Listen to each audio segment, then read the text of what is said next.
Halo Sobat The Maestro, jumpa kembali dengan The Maestro, media para maestro berbagi info. Sobat, hari ini kita sangat berbahagia karena kedatangan seorang tamu yang sibuknya luar biasa, tetapi kita beruntung masih mendapatkan slot waktu setelah reserve beberapa bulan yang lalu. Tokoh kita ini dilahirkan di Bandung, kemudian menyelesaikan kuliah di Institut Teknologi Bandung. Anda tahu bahwa ITB adalah sebuah universitas yang sangat prominent di Indonesia. Beliau menyelesaikan sarjana di bidang fisika, luar biasa. Tahun 84, kemudian tahun 86 beliau mendapat kesempatan untuk melanjutkan sekolah di Amerika Serikat, tepatnya di Urbana-Champaign, Illinois. Sebuah universitas yang kalau di Indonesia itu menghasilkan tokoh-tokoh prominent yang menjadi pimpinan negara ini. Tanpa berlama-lama, kita sambut Bapak Bobi Nasif. Terima kasih Pak Bobi sudah berkenan meluangkan waktu untuk kami. Pak Bobi, podcast ini lebih banyak ditonton oleh generasi muda Kementerian Keuangan. Dan sebagaimana perintah Bu Menteri waktu itu, kita melakukan kodifikasi tacit knowledge, pengalaman dari tokoh-tokoh di Kementerian Keuangan, yang itu akan menjadi inspirasi yang cukup baik gitu untuk generasi muda. Pak Bobi, saya bertemu Pak Bobi tahun 2008 seingat saya. Dan kalau kita dengar nama Bobi, itu di Kementerian Keuangan, image-nya adalah Information and Technology di Kementerian Keuangan. Terima kasih Pak Bobi, kehadirannya Pak Bobi. Sama-sama Pak Marwanto. Nah, Pak Bobi, kalau kita bicara IT di Kementerian Keuangan, saya ingat betul bahwa itu sudah dimulai dan dicanangkan sejak beberapa menteri sebelumnya. Saya ingat betul pada saat menterinya Pak Budiono, kita melakukan pembicaraan yang cukup serius dengan Bank Dunia, bagaimana membangun IT di Treasury, karena apa, itu adalah tulang punggung daripada pengelolaan fiskal di setiap negara. Dan pada saat itu Bank Dunia menyanggupi untuk memberikan support, bukan saja finansial, tetapi juga technical assistance untuk membangun IT di Kementerian Keuangan. Dan selanjutnya itulah yang kita bangun, kemudian menjadi backbone IT di Kementerian Keuangan. Kita membangun SPAN, kita membangun MPN, dan terakhir kita membangun Sakti, yang semuanya adalah satu rentetan proses untuk pengelolaan APBN, pengelolaan budget dari ujung awal sampai dengan ujung akhir, dari perencanaan sampai dengan pertanggungjawaban.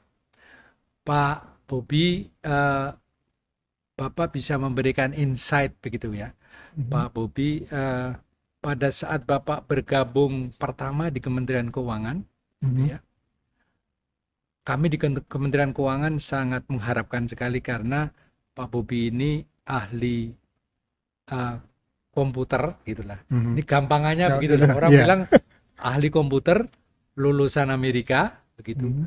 Dan dari Illinois University, yang itu satu universitas dengan Sri Mulyani waktu itu, Pak. Gitu. Betul. Jadi monggo Pak. Jadi IT di benak Pak Bobi waktu itu dan mencocokkan dengan kondisi keuangan, kondisi IT di Kementerian Keuangan waktu itu bagaimana? Terima kasih Pak Marwanto. Pertama saya berterima kasih diundang ke acara ini. Saya beberapa kali lihat, menarik kemasannya. Karena Pak Marwanto nggak kelihatan sebagai ex-dirjen situ Pak, tapi betul-betul moderator yang betul-betul bisa mengantarkan materinya. Nah kembali ke sini mungkin kalau saya mulai dengan cerita ya Pak Marwanto. Saya ingat sekitar bulan Agustus September lah, akhir 2007 sorry. Saya bertelepon oleh Bu Menteri waktu itu. Kaget dong, jarang-jarang bahkan jarang sekali. Singkat waktu itu beliau menanyakan, Bob bisa bantu saya mengelola proyek IT di Kementerian Keuangan. Ya, saya pikir kita kan siap aja Pak Ya, Maranto ya, betul. siap dulu. Tapi setelah itu agak hilang, nggak Hmm. ada hubungan. Baru sampai sekitar Maret 2008, beliau kontak lagi, yuk ke kantor saya, kita Ya, teruskan. ya, Gitu. Oh iya, oke. iya. Nah, pada saat itu saya ingat ke lantai 3 ada tim pusaka waktu itu, Pak Agus Prianto, dan beberapa pejabat eselon 1. Nah, singkatnya saya diupdate mengenai proyek ini apa, dan mengapa Ibu tidak menghubungi saya dalam waktu yang cukup lama, karena rupanya di bulan Desember tahun lalu itu Kementerian Keuangan memang masuk pada keputusan yang cukup kritikal. Proyek ini go atau Not no go. go Iya, begitu. iya. Keputusannya go, tapi perlu didampingi oleh ahli IT lah gitu. Dan saya katakan siap. Saya waktu itu masih ingat di di depan Bu Menteri dan beberapa pejabat, saya katakan saya yakin proyek ini akan sukses karena itu pertimbangannya. Dan by the way Pak Marwanto, background saya IT, tapi sebetulnya jauh dari IT manajemen yang biasa di merupakan skill set yang ada di perusahaan gitu ya. Sekedar informasi, background saya itu di komputasi paralel Pak. Oh, Jadi oke. yang bagaimana mempercepat kinerja komputasi dengan banyak komputer gitu. Jadi kira-kira orang yang ilmu lah gitu Pak. Nah, tapi memang alhamdulillah di awal tahun 2000-an, 2000 sampai 2004 itu saya sempat membantu BPK dalam proyek modernisasi BPK-nya yang melibatkan proyek IT. Sehingga kembali waktu ke pertemuan pertama dengan Bu Menteri dan beberapa pejabat Kemenkyu, saya katakan insya Allah proyek ini akan berhasil karena dapat support yang kuat dari pejabat, bahkan dari menterinya begitu. Nah, kalau ngelihat balik, saya pikir demikian naifnya saya mengatakan hal yang belum saya hadapi di lapangan ya. Tapi setelah itu saya mengenal Kementerian Keuangan, khususnya di Direktorat Jenderal Perbendaharaan Pak Marwanto. Saya ingat waktu itu ada perbendaharaan tengah menjalani program KPPN percontohan. Betul, betul. Yang core-nya itu adalah memodernisasi proses bisnis di KPPN dengan perangkat komputer waktu itu. Oke, iya betul. Sudah ada SOP yang jelas, bahkan sampai SLA, bahwa dalam waktu 1 jam sejak SPM disubmit harus sudah ada keputusan Iya, gitu. betul. Jadi melihat itu keyakinan saya bertambah sebetulnya. Karena dari sisi environment, perbendaharaan sudah tidak asing dengan modernisasi, perubahan proses bisnis. Itu yang memperkuat saya Pak Marwanto. Iya, betul. Kira-kira Pak, itu di awal Pak. iya, saya kira ini Pak, kita cocokkan. Kenapa Bu Menteri waktu itu agak lama memanggil Bapak? Karena di Kementerian Keuangan sendiri sedang dibangun sebuah inisiasi birokrasi reform Pak waktu itu. Okay. 2007. Oh, iya, Dan ya. pada saat itu saya diminta Bu Menteri sebagai istilahnya waktu itu keren Pak namanya. Kalahar Pak. Ketua Pelaksana Harian Reformasi Birokrasi. Sehingga reformasi IT menjadi satu kesatuan daripada reform di Kementerian Keuangan. Dan itu memang dipicu oleh beberapa reform yang sebelumnya memang sudah kita laksanakan di Departemen Keuangan, Pak. Keuangan. Nah, seperti Pak Bobi sampaikan tadi, reform di Perben itu sangat menonjol dan kita punya legacy pilot project yang cukup kuat pada saat Aceh terkena tsunami, Pak. Oh iya, yang BRN, betul. Jadi waktu itu dibuat KPPN percontohan Aceh dan itu dibangun sebuah KPPN yang ideal, Pak, kata Pak Menteri. Isinya anak-anak muda, gitu Pak ya. Kemudian yang fasih terhadap IT, jumlahnya sedikit, dan kemudian dicoba memasukkan IT sehingga pelayanannya itu, Pak, itu bisa betul-betul sesuai dengan harapan. Ada janji layanan seperti Pak Bobi. 1 jam itu dimulai dari sana. Dari situ, Tetapi kemudian waktu itu juga dipikirkan Pak Bobi bahwa kalau kita suruh, karena gini Pak, satu KPPN itu awalnya bisa 40 atau 50 orang. Di KPPN percontohan itu seingat saya hanya 15 sampai 20 orang. Jadi sangat kecil sekali, Pak. Oke. Tetapi isinya anak-anak muda yang menggunakan IT dan kemudian ada SOP yang jelas. Oke. Termasuk janji layanan tadi. 1 jam tadi ya. 1 jam. Jadi saya kira berbasis dengan itu, Pak, kita beruntung sekali di Kementerian Keuangan karena di Direktorat Jenderal Anggaran lama yang isinya adalah DJPP yang core-nya, Pak ya, dengan anggaran yang sekarang. Ada DJPPR-nya dulu juga di situ, Pak. Iya, Kemudian iya, ada betul. DJKN-nya juga sebetulnya di situ. Betul. Itu betul-betul orang-orangnya, Pak, itu anak-anak muda yang berani berubah. Nah, Ya, ya. jadi saya kira ini nyambung ini, Bisa nyambung. Betul, ini, betul, Pak betul. Bobi. Jadi dalam konteks dengan DJPP, akhirnya waktu Pak Bobi masuk ada sebuah keyakinan ya, Pak ya. Betul. Dan pada saat yang sama, Pak Bobi, kami juga tambah yakin, Pak, keberadaan Pak Bobi, Pak.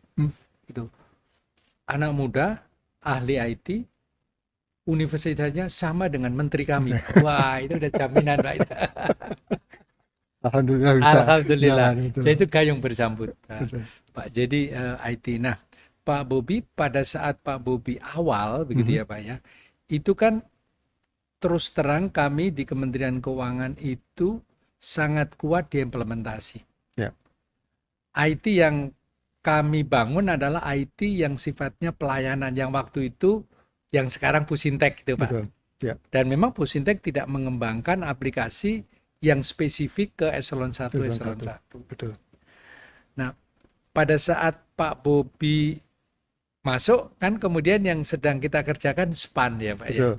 Betul. Dan Pak Bobi punya keyakinan bahwa ini punya prospek yang bagus, karena didukung oleh the top leader. Betul. Itu perasaan yang sama juga terjadi di kami, Pak.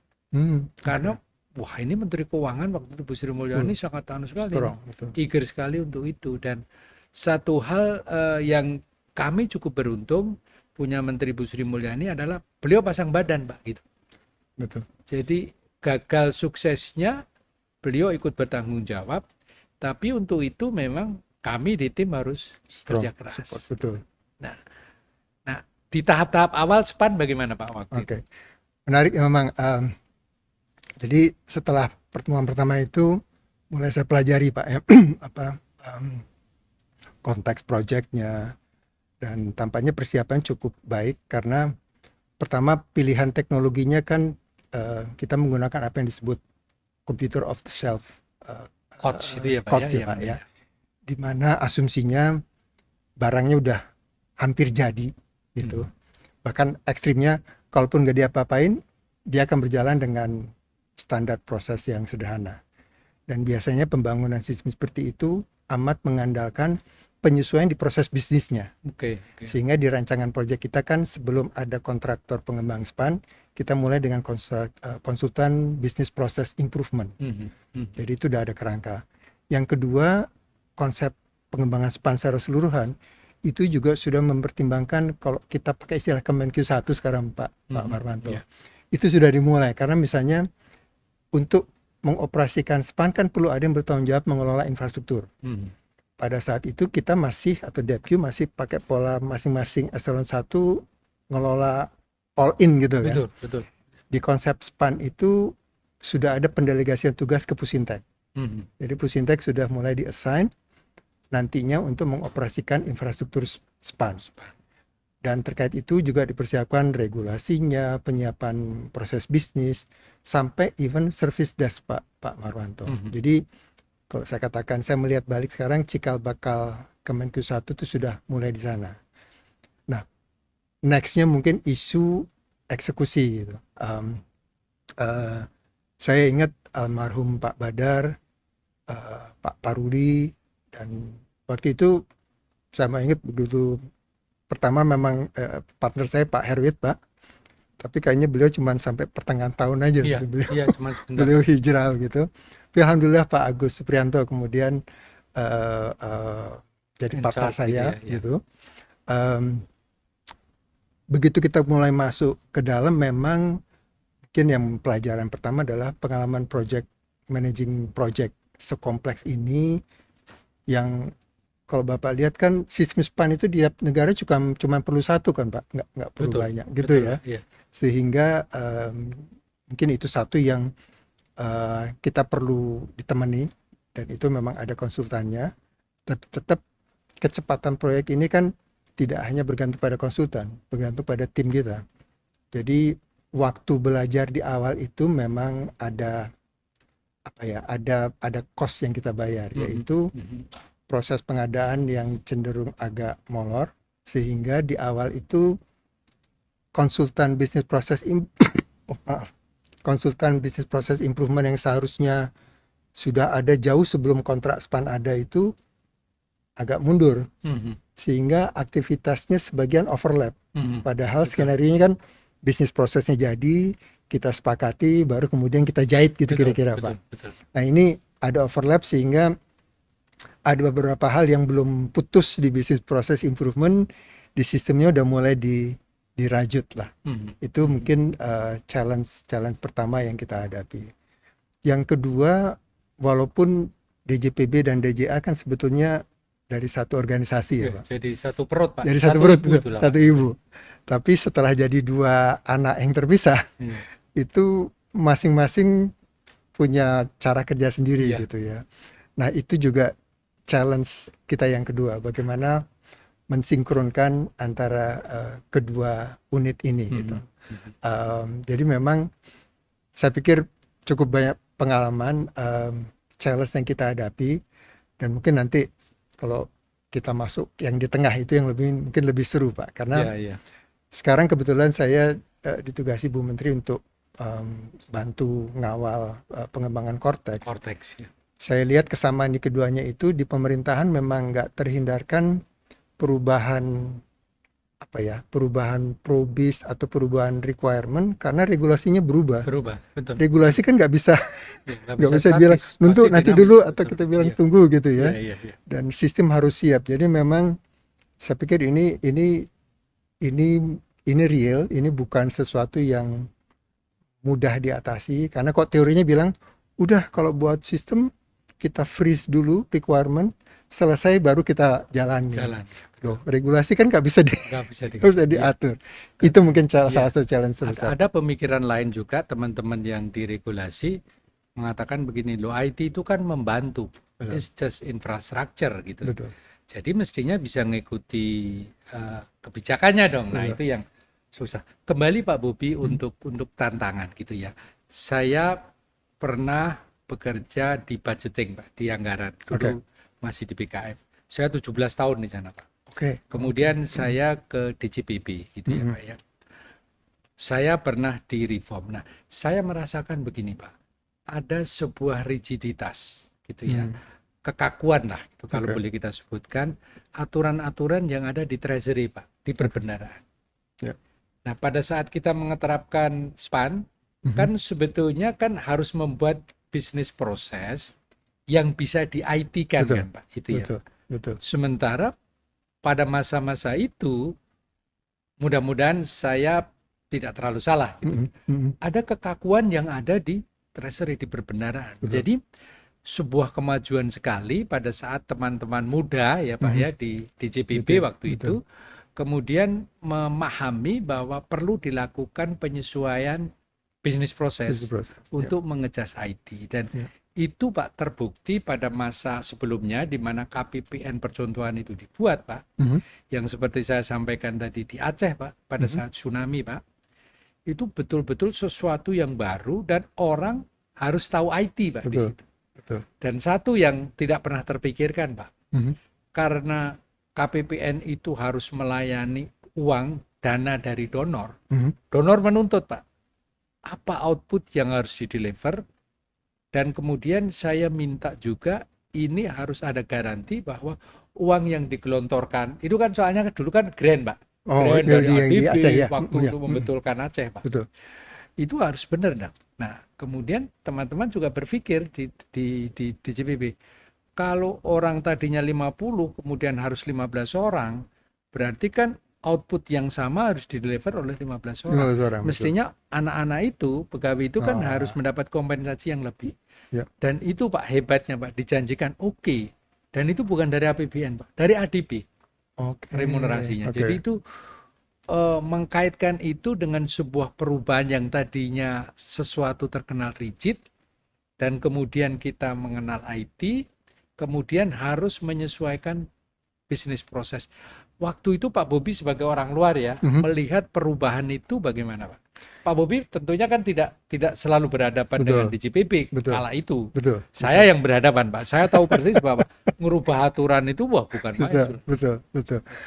Em, saya memang nggak ngikutin terlalu dalam konteks itu, Pak. Karena kebetulan tim perbentuk very solid di bawah kepemimpinan Pak Paruli waktu itu, Iya. dan tim anak mudanya juga militan ya, Pak. Mhm. Saking militannya kadang-kadang juga bentrok sama teman-teman di perbentuk. Em, tapi memang saya semalam juga lihat catatan-catatan lagi. Memang at some point in time, kita kalau nggak meluruskan yang tadi Pak Armanto, risikonya spannya nggak jadi. Iya, iya, Ya. betul. Nah, saya mungkin nggak jawab langsung isu perubahan proses bisnis ini Pak Marwanto, tapi cara kita di project menangani itu, saya kalau saya lihat balik bagaimana support dari pimpinan dalam bentuk di level perbendaraan, direktur jenderalnya, kalau Pak Marwanto ingat kita punya steering committee Pak, Betul, steering melibatkan committee. sekjen, itu dari waktu ke waktu kita eskalasi ke sana. Jadi memang komitmen yang waktu di awal oleh Bu Sri Mulyani sebagai menteri tetap dijaga sampai ke pengganti beliau, dan itu dari segi proyek amat membantu Pak. Karena kalau tidak ya kita akan sampai selalu deadlock gitu. Betul. Kita nggak bisa merubah. Memang saya ingat ada satu waktu, saya lupa tahun 2012 atau 2013.